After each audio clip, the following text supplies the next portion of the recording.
Morning glory, evening grace, brethren and sisters, to everybody back along with us here with Temperance Awakening, and I look forward to today's lecture. This is information that needs to be given. This is certainly one of the saddest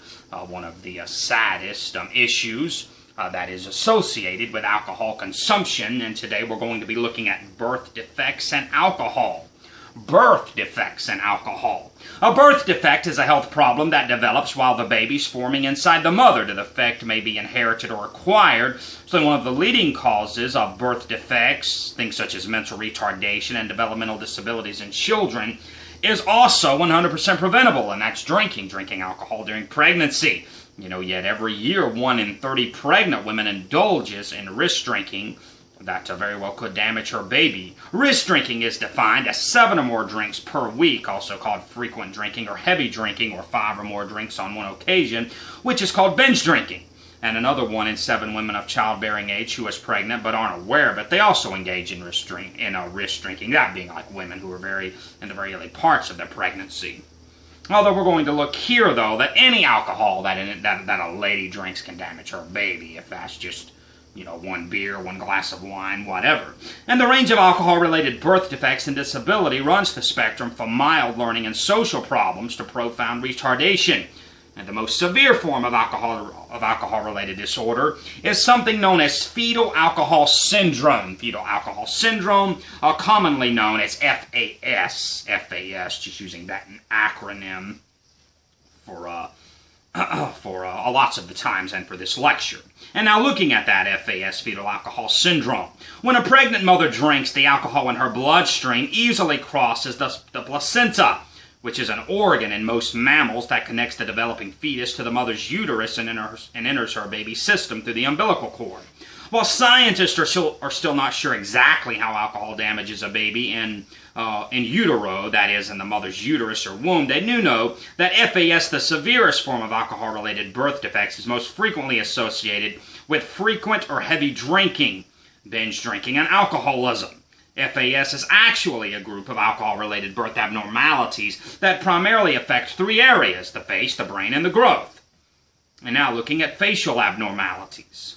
Many children with FAS have a distinctive facial appearance, which may include any of the following: a small head, widely spaced eyes, with epicanthic folds, that's an elongation of the fold in the upper eyelids, a low nasal bridge and flat mild face, a short nose, minor ear abnormalities, a thin upper lip, or a narrow jaw. These facial abnormalities occur during the first trimester, which are the first 3 months of pregnancy. Facial, organ, and bone damage generally happen because of drinking during the first trimester of pregnancy. During the 3rd and 4th week of this trimester, the embryo's arms, central nervous system, eyes, heart, and legs are developing and are especially vulnerable to damage. And now looking at brain abnormalities. FAS-related brain and central nervous system abnormalities can occur throughout pregnancy and may include moderate to severe mental retardation, low IQ developmental delays, speech and language delays, behavioral disorders, which is very common there. A lot of children, even like whenever they get, more grown, as to kids like 7, 8 years old to teenagers, it's actually been proven that there are a lot of behavioral disorders because of mom's drinking whenever the kid was in the womb. And then also poor learning, memory, and problem-solving skills, like their learning disabilities. That's also closely related to women who drink alcohol whenever they're pregnant. The brain of the unborn child develops throughout pregnancy during all 3 trimesters, so brain damage related to alcohol can happen at any time during pregnancy. And then also growth abnormalities. Infants born with FAS are often significantly underweight and smaller than other newborns, putting them at greater risk for lung and heart failure and for viral and bacterial infections during the newborn period. They also may have skeletal abnormalities, organ defects, and hearing problems. As children, they are generally smaller in stature and slower to grow than unaffected children, and may have poor coordination and muscle control. These FAS-related growth effects can occur throughout pregnancy. However, alcohol-related low birth weight and smaller than average size are most associated with drinking during the 3rd trimester, i.e. the last 3 months of pregnancy. And so that's a good question and answer, something we've already answered here, but just to look at it right quick. Some people propose that it's okay to drink a little bit when they're pregnant. what amount of alcohol is safe to drink when a lady's pregnant. And that's no amount. No amount of alcohol is safe to drink during pregnancy at all. Or if you're trying to get pregnant as well. Because alcohol, can also, prevent pregnancy. And that even also goes for men. I believe we already looked at that maybe in a lecture.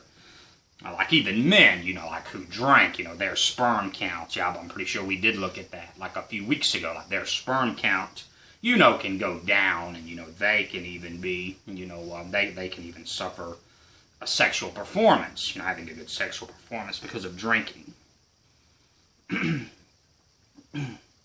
And while frequent or heavy drinking, and binge drinking are, most associated with severe damages to an unborn child, any alcohol consumption, increases the chances of a child being born with physical, learning or behavioral problems. And of course, all of that, is also genetics, just like with grown humans, like a lot of, fetuses, in a lady's womb, just a little bit of alcohol, with somebody that's going to have a very low tolerance to alcohol, just a little bit, could certainly harm a fetus. So then what is the prevalence of SAS? The prevalence referring to the percentage of a population affected, by, this disease, of FAS. And scientists don't know the exact, prevalence, the percentage of the population affected by this disease. But prevalence rates, though, have varied during research that has been done. Some studies by the Centers for Disease Control and Prevention in the 1990s found that FAS prevalence rates were between 0.2 to 1.5 per 1,000 live births in different areas of the country. Rates as high as 3 per 1,000 live births have been found among some populations. And so these figures roughly translate to several thousand babies born in the U.S. with FAS each year. So there are several thousand babies born in the U.S. with FAS each year, even though that is a pretty small percentage. And then also, though, looking lastly here at other alcohol-related birth disorders. And as we said there, the full-blown FAS is a very damaging disorder. It's pretty rare. But other, though, very serious alcohol-related birth disorders occur with greater frequency. Like many children diagnosed with FAS have a distinctly less severe form of the condition. And other children exposed to the mother's drinking during pregnancy have some, but not all, of the symptoms of FAS. And in the past, scientists used the general term fetal alcohol effects, FAE, just effects of alcohol, fetal alcohol effects, to describe the FAS-like disorders of both groups of children. And currently, most researchers are also using two other terms for fetal alcohol effects. One of them being alcohol-related neurodevelopmental disorder, ARND, and then ARBD, alcohol-related birth defects. ARND refers to the mental, learning, and behavioral problems experienced by a child exposed to a mother's alcohol use during pregnancy. Symptoms of this include poor academic performance, impaired mathematical skills, alcohol-related attention deficit hyperactivity, which is ADHD, hyperactivity disorder, other attention, judgment, impulse disorders, memory impairment, and poor emotional control. Then ARBD, which is alcohol-related birth defects, is used to describe alcohol-caused physical defects and includes deformities of the face, skull, skeleton, and auditory system, as well as defects in the heart, kidneys, and other organs. The prevalence of ARND and ARBD is far greater than FAS, but more difficult to estimate because the disorders are frequently harder to diagnose. So, a lot of the statistics there are sketchy, with hospitals and so forth.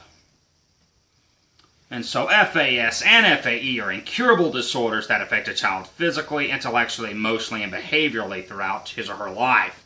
The impact of the child's family, which invariably needs, much outside support, is also huge, and, that really lasts a lifetime. I personally know that unfortunately, that young lady is dead now, but she was born, with a lot of these FAE symptoms, and she passed away early, because of it. She was just in her early 20s because her mom drank a lot when she was pregnant.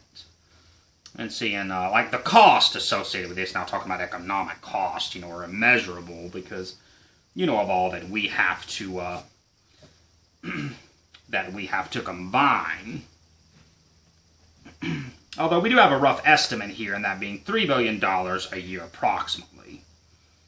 You know, we're looking at everything. Their money spent for counseling, because, you know, whenever you have a child that has behavioral disorders or, you know, physical disorders that we mentioned, you know, counseling, you know, once again, criminal justice in prison, the people that are in, that are in jail because their parents drank during pregnancy, the welfare system, family outreach programs, all the health care, all the special, education.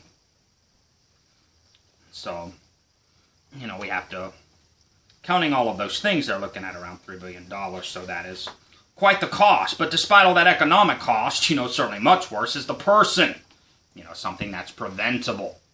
If the mom simply didn't drink, they wouldn't have any of this, and the child, has to live with it. And so that's why I said it's certainly a very heartbreaking, one of the most heartbreaking things there with alcohol drinking. So thank you so much for being here with us this week. And so we'll be right back with the next lecture. We'll kind of continuing on that a little bit of that same thought, children of alcoholics. So another heartbreaking thing that we're going to be looking at, but the reality of alcohol. Going to be looking at children of alcoholics. So come back and be with us in the next lecture, and we look forward to seeing you. Until then, until the break and the shadows flee away, I am Dr. Cooper, and I love you, and I appreciate you.